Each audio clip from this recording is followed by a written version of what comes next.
Amen. And you ladies that are watching, welcome to another Monday with Doc. Listen, today's going to be just a little different. Most of you know I have a dear friend, Terry Inman, and he pastors Harbor Light in Fremont. My ministry actually started with him. I was his youth pastor for 7 years. We were both on a Zoom call this week, and we shared some of our journey. I thought I'd share some of that with you men and ladies today. God bless you. See you next Monday. Sure miss you. Bye-bye. But what was it that made you, it has always intrigued me. A lot of people, my friends, they get invited to a church to be a youth pastor and they're stuck there. And when the time comes where they can't do that anymore, they have to go. But I saw you do it with people, not just me, but people. But you saw something else. What made you not just keep me in that slot? And you started to develop me as a leader, and I fought you tooth and nail. You know I did.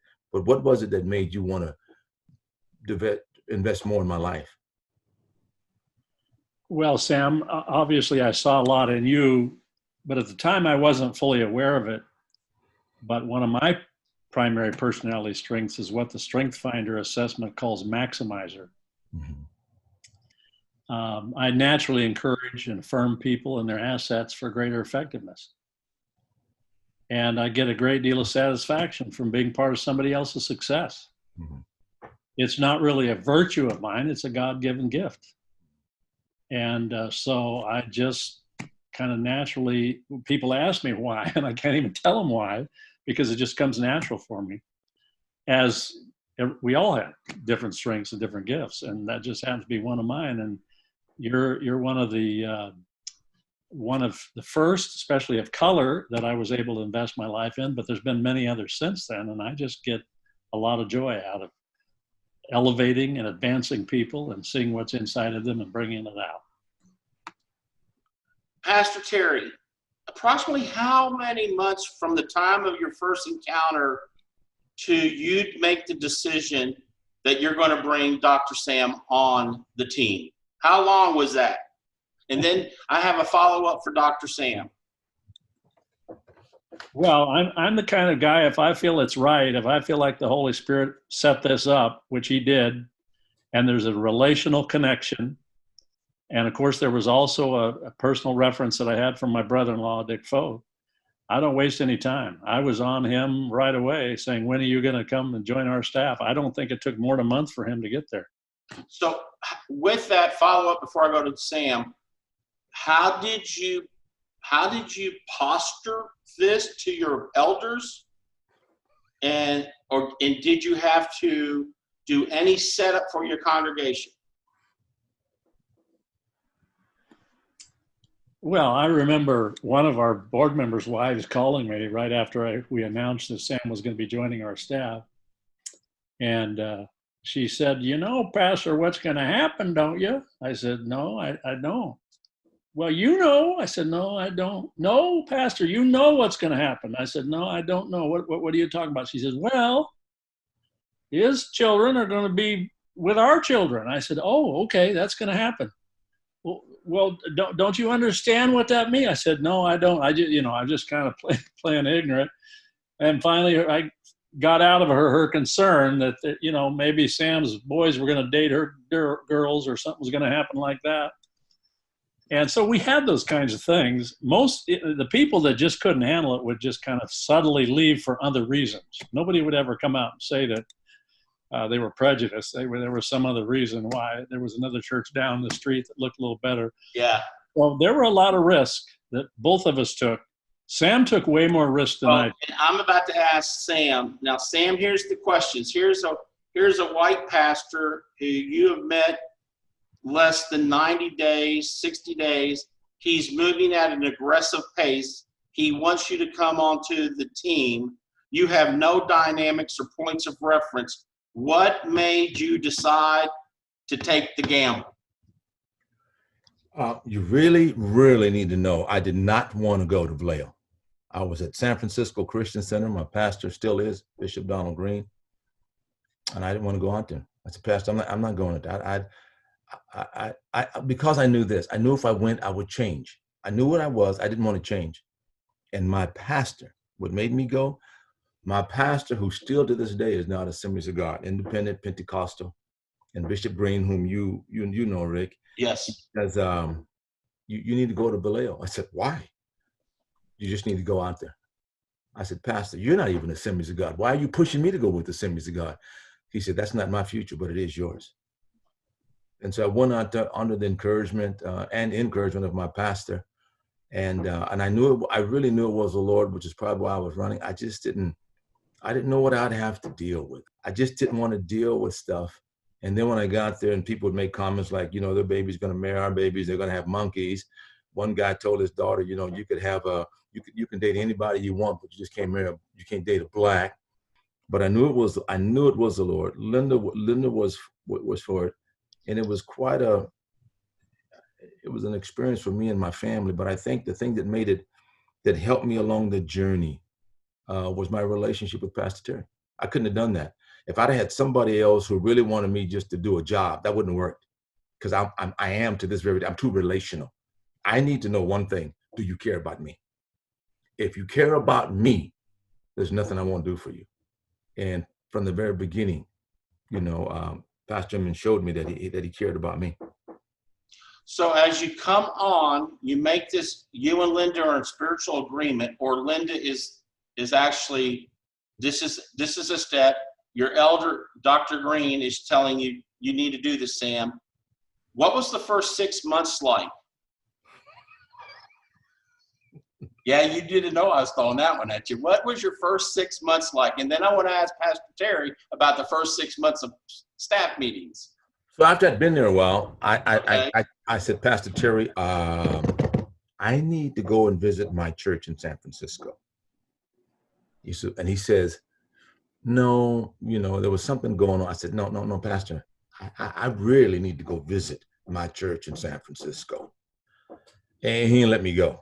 And that didn't turn out too well. And I think at the end of the time, the next day, he says, the next time you tell me you need to go visit your church in San Francisco, I'm going to let you go. I just needed to be around some black folk. I just needed to, my clapping was changing. I thought my rhythm was, I didn't know where I was at. And I honestly felt like I was losing me. I couldn't, there was one older couple, a black couple in the church, and they didn't understand me. And I was catching hell from my black friends, and the white people was definitely letting me know I wasn't welcome there. But God had done something in my heart when I was 10 years old, and he just made it plain. When I first made the trip to visit with Pastor Terry, this is the beginning, what I put in your heart at 10 years of age. And I just didn't know the price that even my family, my children went through a lot. They went through a lot, and yet they trusted their father, and Linda trusted me. But I think the one thing I remember was one board member. He was all upset when Pastor Terry told the board they're going to bring me on staff. And Pastor Terry kept saying, why? He says, are you upset because he's black? He said, man, I don't care what color he is. He said, he's an ex-convict. I'm a cop, man. That's what I'm worried about. I'm a cop. And I had to learn a lot of things. And I didn't want to make things bad for Pastor Terry. So him and I think the thing that helped me the most is him and we probably talked about everything and some. And right off, the vulnerability that we had in our sharing, I remember one time we were up in the mountains at a cabin and lights were, when you're in the dark and all the rest, you say a lot of things you probably apologize for the next day. And we were just sharing our hearts. And when I woke up the next morning, I remember saying, I'm going to be with this guy a long time because I liked him. And we worked through all the rest. Now, Pastor Terry, was there a breaking point that you would have said, if it went here, there was going to have to be a change?